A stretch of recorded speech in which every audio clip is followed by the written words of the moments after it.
Sa araw-araw na tiwalang Diyos, Ram lumaban. Sa daming pagsubok na dumarating sa ating buhay, hindi pwedeng sumuko ng basta-basta na lang. Kailangan nating lumaban.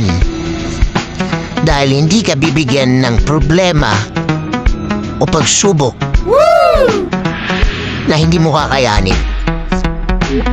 Alam ng Diyos na kayang-kaya mong gawin kung ano man yung magiging pagsubok na para sa'yo.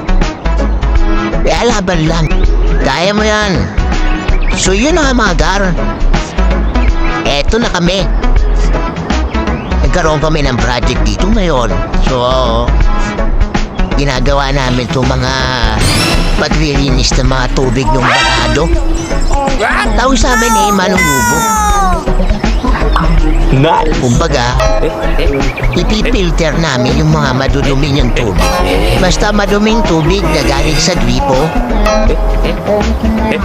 yung mga poso na amoy burak, amoy putik, kaya namin gawin yan. Ipipilter namin lahat para magiging inumin. Pwede na maging mineral. Kaya kung kayo kailangan nyo ng mineral water o kailangan nyo ng malinis na tubig, papilter nyo na yan. Kami ang sagot sa inyong mga dalangin para sa tubig na malinaw. Ano pang hinantay nyo? Yun na. Comment below for more information and inquiries. Please PM. So yan mga gar, nagutom na kami at natapos na namin yung ginawa namin project. So ito, dito kami sa may Santa Maria Siomai ko. Yan o. Yan lang yung mas sa may Taring Ilog. Kung alam niyo yung Santa Maria. Yo, shout out mga gar. Yun. Masarap ang siomai dyan gar. Try mo. May kasamang pansit. Yun, dyan lang yan sa Siomai ko, Santa Maria. Hanggang sa muli, ang iyong lingkod, Buhay Kali TV, Kapanalig! Ave Maria, Ave Maria, Ave Maria,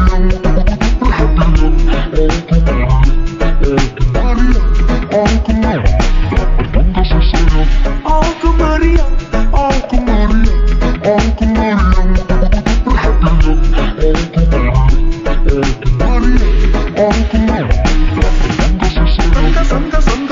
Sangga si sayang,